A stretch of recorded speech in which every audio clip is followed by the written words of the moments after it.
Yo, salut à tous les amis, c'est Cyborg et aujourd'hui on se retrouve pour une nouvelle vidéo tutoriel sur 3ds Max, donc logiciel de 3D extrêmement puissant qui va nous permettre de modéliser pardon, euh, ce qu'on veut en 3D, donc ça peut partir d'une roue, une maison, un immeuble, n'importe quoi, ça peut être n'importe quel élément en 3D, contrairement à AutoCAD qui se contente de réaliser des objets techniques. Voilà. Donc, ce logiciel fait partie de la même famille qu'AutoCAD puisque c'est Autodesk qui l'a produit, donc c'est un logiciel extrêmement cher. Je vais pas vous l'apprendre puisque Autodesk nous arnaque un petit peu sur les bords, mais bon, bref, c'est pas le sujet. Et donc du coup, je vais essayer de vous apprendre les commandes de base de ce logiciel. On va essayer de modéliser un petit élément en 3D, donc un truc assez sympathique et assez rapidement. Donc je vais pas parler trop longtemps justement. Et donc du coup, j'espère que ça va vous plaire. Et je vais faire de mon mieux pour vous expliquer comment fonctionne ce soft. Donc déjà, ce que vous pouvez voir, c'est que euh, contrairement à AutoCAD, sur ce logiciel, on a 4 vues. Donc on a la vue de dessus, de gauche et de face, et enfin la vue perspective. Donc nous, on va, enfin sur ce tuto, on va essentiellement travailler sur la vue perspective, mais on va également se servir des autres vues pour ajuster nos objets. Donc pour ce faire, déjà, ce qui est intéressant à savoir, c'est comment on rentre dans une fenêtre, parce que travailler comme ça, c'est pas du tout pratique. Donc, pour entrer dans une fenêtre, on va sélectionner la fenêtre sur laquelle on veut entrer, on fait Alt W. Donc, raccourci à connaître par cœur. Ensuite, donc ici, vous avez en fait tous les onglets qui vont nous permettre, excusez-moi, de modifier et de créer nos objets. Donc, on va commencer par créer un cylindre. Donc, pour ce faire, on va aller créer un cylindre. Donc, déjà, je vais vous dire ce que je vais réaliser, ça va être une roue de charrette. Voilà, donc c'est tout bête, hein, c'est bidon, mais ça nous permet de voir quelques commandes. Donc, on va aller sur cylindre, on va aller cliquer sur cylindre, et on va aller sur l'écran, on reste appuyé, on définit le rayon, et on remonte pour définir la hauteur. Ensuite, ne vous inquiétez pas, on peut venir modifier tout ça ici. Donc, moi je vais faire un rayon 3, une hauteur de... une hauteur de 75. Voilà, donc ça ferait une roue assez grande, du coup ça fera 1,50 m là-haut, mais c'est pas grave, ça ira, ça ira. Ensuite, donc vous avez les côtés, donc c'est le nombre de splines qui se retrouve sur le côté de votre cylindre, pour qu'il soit plus ou moins défini. Par exemple, si vous mettez moins de côtés, du coup ça ressemblait plus à un objet octogone, enfin, un objet qui a des côtés, enfin voilà, des faces, plutôt qu'un vrai cercle. Et plus vous mettrez de côté, plus ça sera arrondi. Les segments de couvercle, donc, c'est le nombre de segments qu'on a à ce niveau-là. Vous voyez, donc on va en mettre 0. Et le segment sur la hauteur, c'est le nombre de segments qu'on aura sur cette hauteur-là. Donc là, il n'y en a que 1. Donc vous voyez, si j'en rajoute, il y a des segments qui se rajoutent. Donc à quoi ça sert? Ça sert tout simplement à pouvoir modifier l'objet plus tard. Donc, comme cet objet-là, on ne va pas vraiment le modifier, on va le laisser comme ça. Ce que je vais faire, c'est que le rayon, je vais le mettre à 2 plutôt. Et du coup, on va venir déplacer notre élément vers le haut. Donc, l'axe des Z. Donc, vous pouvez voir que quand j'ai déplacé mon élément, en bas, là, à ce niveau-là, ça se décale également. Donc, on va venir déjà foutre notre objet en 3D sur X0, Y0 et sur les Z à 10. Ok. Maintenant, ce qu'on va faire, c'est qu'on va dupliquer cet objet sur un cercle. Donc, on va lui appliquer un axe de rotation. Et cet axe de rotation, il faut que je lui définisse un centre. Donc, le centre, ça va être le point 0, 0, 0. Donc, pour définir le centre, on va faire hiérarchie. On sélectionne l'objet et on fait affecter seulement pivot. Et on lui définit son centre. Donc, c'est X0, Y0 et Z0. Ok, c'est cool les amis, ça avance. Donc, maintenant, on va aller sur... activer donc bascule d'accrochage à l'angle, donc ça nous permet de faire une rotation disons plus précise puisqu'on va pouvoir venir appliquer du coup, merde, alors excusez-moi, voilà, pas sélectionner le bon objet, on revient là, hop, voilà, donc je sélectionne bien l'objet et du coup ça va nous permettre d'appliquer une rotation sur cet objet, mais de 30 degrés en 30 degrés, puisque en faisant clic droit sur cette icône, on peut régler l'angle. Voilà, donc si je décoche l'angle, par exemple, ça va vraiment se décaler un petit peu. C'est pas vraiment précis, quoi. Donc moi, ça me plaît pas. Donc je vais activer la bascule. On va aller sur sélection et rotation, on va appuyer sur la touche majuscule et on va se décaler une fois vers la droite. Ensuite, nombre de copies. Donc la touche majuscule, ça va nous permettre de dupliquer nos éléments en fait. Donc nombre de copies, on va en mettre 11. Copie, ici on coche bien copie, on fait OK. Voilà, donc on a déjà dessiné les rayons de notre charrette. Ensuite, donc ici au centre, il faut bien relier tout ça. Donc pour ce faire, on va revenir sur cylindre. On dessine un cylindre, donc n'importe lequel, puisqu'on va pouvoir venir le modifier par la suite. On vient sur sélection et rotation, donc on sélectionne l'axe de rotation, donc c'est celui-ci. OK, et on vient modifier notre objet sur l'onglet modifier. Donc c'est cylindre, c'est celui-ci. Et on lui indique le rayon. Donc le rayon pour moi c'est 10. La hauteur, donc on va lui mettre 4. Donc c'est l'épaisseur, voilà. Donc les côtés, c'est le nombre de segments qui est sur le côté, donc c'est pour que ça soit vraiment arrondi, donc moi j'en veux. Je vais mettre 50, voilà. Segment de couverture, donc ça c'est les segments qui est à ce niveau-là, donc on va en rajouter puisqu'on va venir modifier notre élément. Genre on va en mettre comme ceci, ça peut être pas mal. Pas trop non plus parce que sinon après ça va être chiant à modifier. Et donc du coup là je pense que à ce niveau-là, ok. Donc par contre problème, vous voyez, on peut, enfin c'est compliqué vraiment de placer notre objet vraiment au centre. On peut le faire comme ça, mais ça sera pas vraiment super précis. Donc l'utilité, donc on va faire un Alt W pour venir sur toutes les fenêtres. Et donc là on va voir l'utilité de ces fenêtres. Donc par exemple si on rentre dans cette fenêtre là avec Alt W une nouvelle fois, on va pouvoir venir placer notre cylindre central bien comme il faut. Donc je le place, voilà, il est bien. On va venir placer ici, et là, il me semble également assez correct. Donc vous voyez qu'à ce niveau-là, c'est pas super bien, donc je vais augmenter un petit peu le rayon. Je vais mettre genre 11 rayons. Comme ça, ça va déborder dedans et on verra pas les trous. Voilà. Je reviens sur cette fenêtre, donc toujours avec Alt W, hein, je vais le répéter assez souvent pour pas que vous oubliez.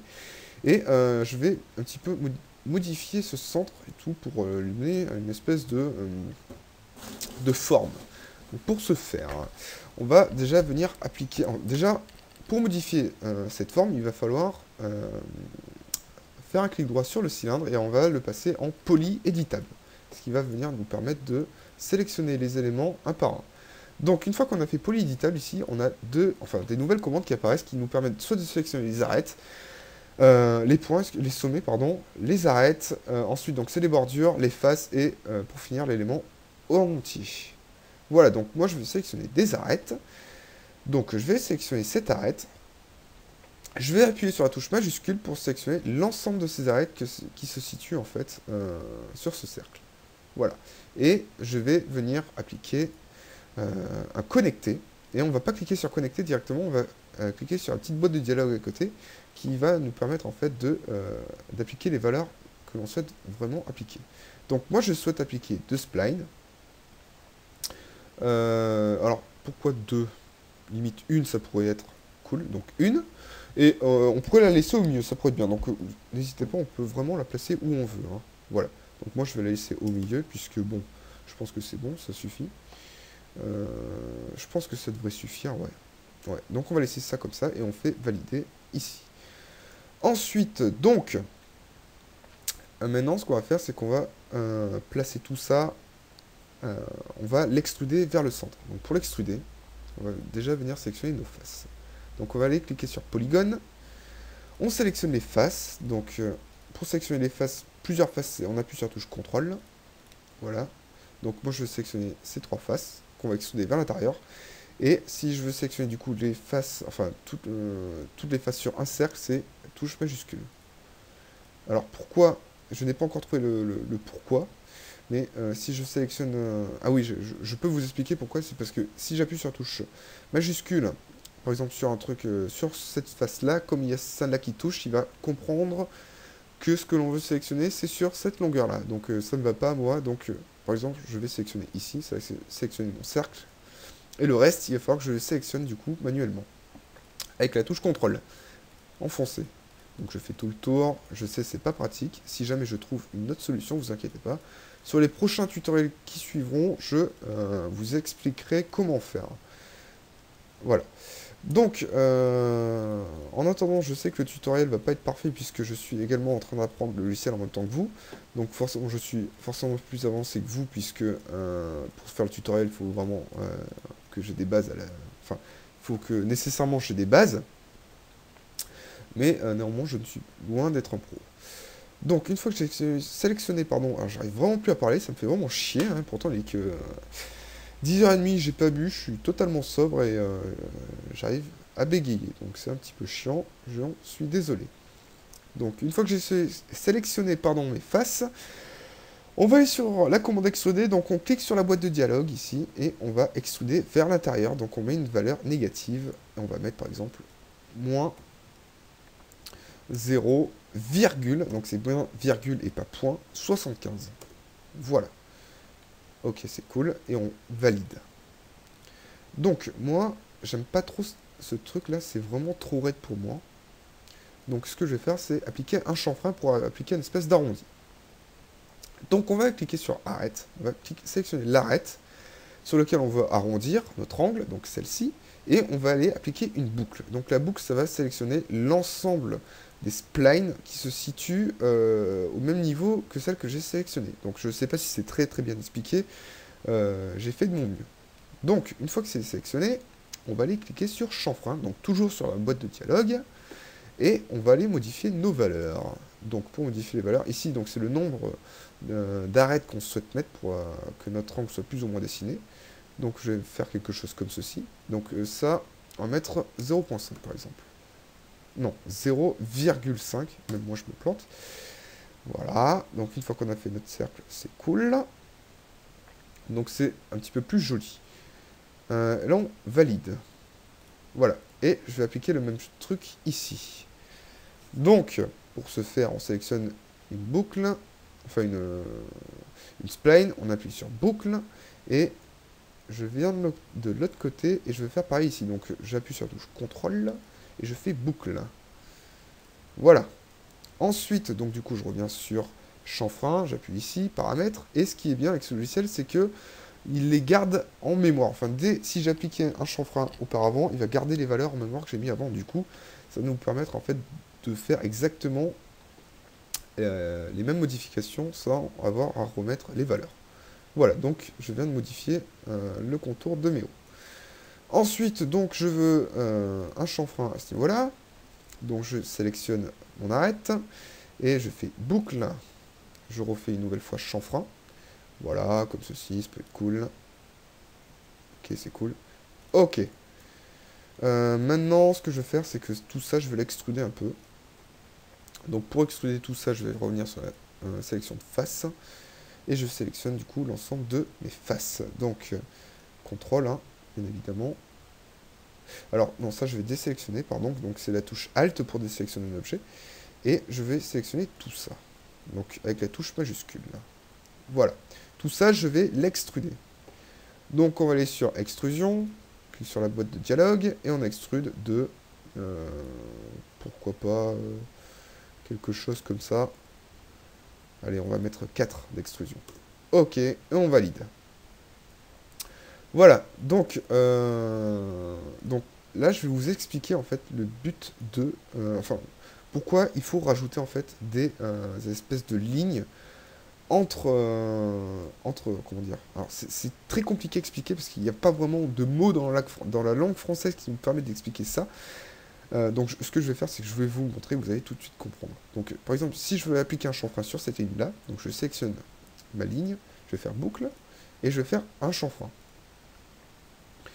Le problème, c'est qu'il n'y en a pas. C'est qu'il n'y a pas de problème en fait. Donc ce que je vous expliquais, ça sert à rien. Excusez-moi, donc c'est totalement inutile ce que je vous ai dit. Donc ça fonctionne très bien. Voilà, donc disons que je fais un chanfrein comme celui-ci. Ok, c'est cool.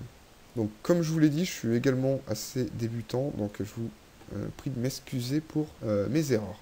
Je veux également appliquer un chanfrein sur ce niveau-là, donc on sélectionne et chanfrein. Et on va pas mettre autant, cette fois on va mettre un petit peu moins. Donc comme ceci. Histoire juste d'avoir un cercle, enfin un arc de cercle. Voilà, c'est cool. Et on valide. C'est cool. Donc, moi, ce que je vais dessiner, c'est une roue de charrette du Moyen-Âge, donc avec des pics de partout, un petit peu genre gothique. Donc, on va aller sur la commande créer, on va aller sur la commande con, et on va aller dessiner notre cône. Donc, on définit le cône, le cercle de base du cône. Ensuite, on définit la hauteur du cône, et pour terminer, le diamètre final de notre cône. Donc, on va faire quelque chose comme ceci. Donc, on va venir maintenant déplacer ce cône-ci. Donc, pour le placer correctement, on va faire Alt W, on va se placer sur cette vue-là, et on va venir le placer en endroit où on veut. Donc, moi, je vais le placer à ce niveau-là. N'hésitez pas à le faire rentrer dedans, comme ça vous n'aurez pas les problèmes. Voilà, donc là il est bien placé. Ensuite, ici je viens le placer correctement. Voilà, vous pouvez voir que là il est trop haut, donc je le baisse. Et ici, ok, c'est cool. Donc les couleurs roses, hein, c'est pas moi qui les choisis, c'est prédéfini, on peut venir les changer à ce niveau-là. Je peux mettre du bleu si vous voulez. De toute façon, vous inquiétez pas, c'est pas les couleurs finales, c'est juste en fait pour se repérer entre les différents éléments. C'est pas du tout final, quoi. Donc, on a placé notre cône, mais imaginons que ce cône-là, je veuille le modifier. Il me plaît pas vraiment et je veux le modifier. Donc, je veux par exemple que la section à ce niveau-là soit plus faible.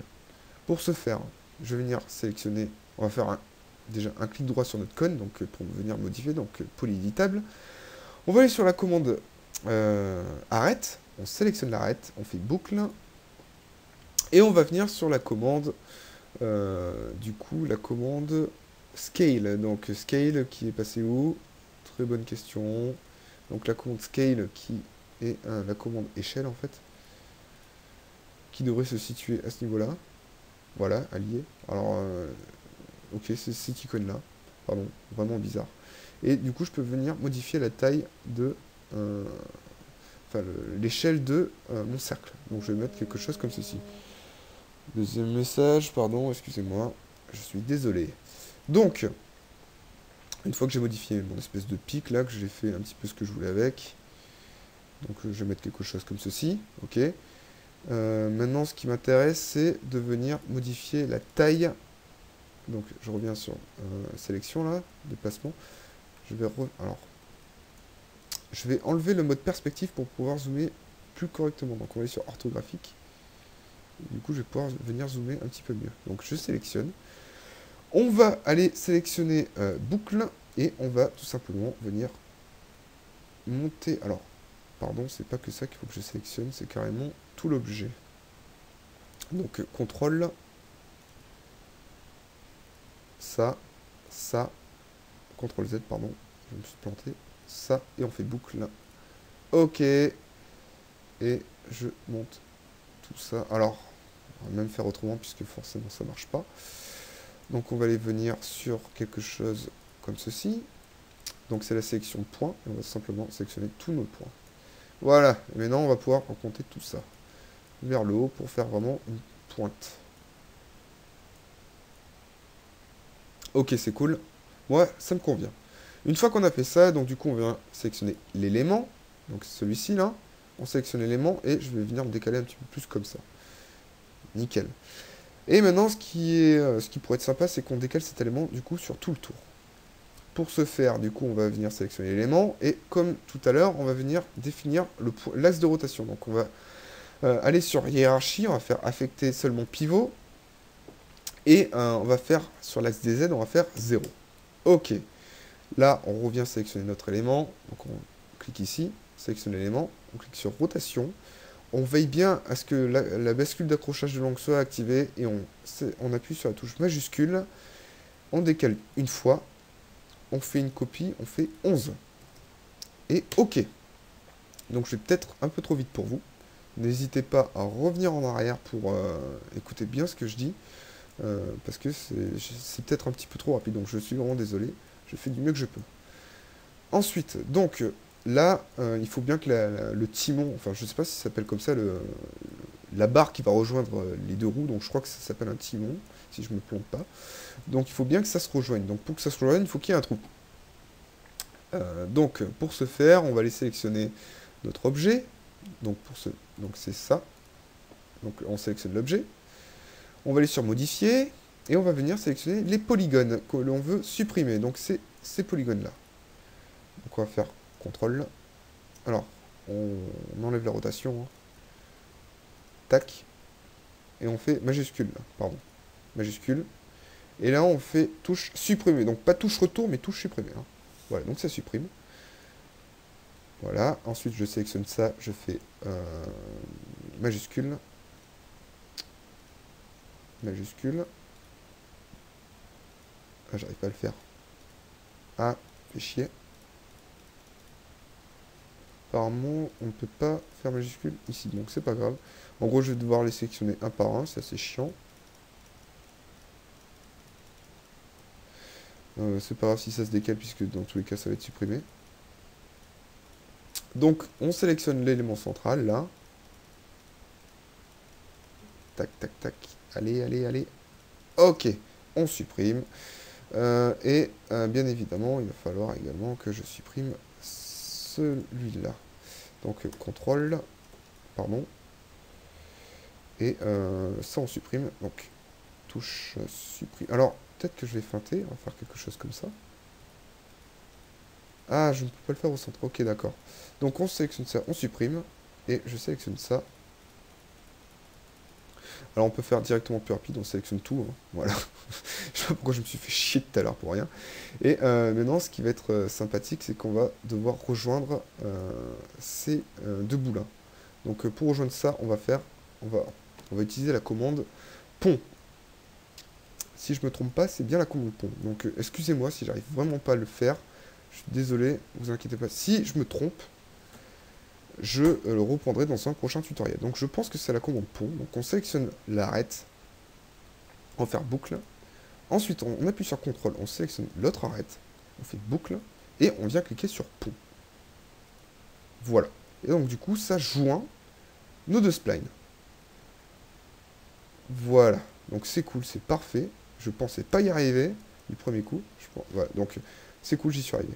Bon, par contre, vous pouvez voir que c'est extrêmement moche de ce côté, mais ça va pas se voir, en fait, ça se verra pas, c'est l'intérieur de la charrette, donc ça se verra pas.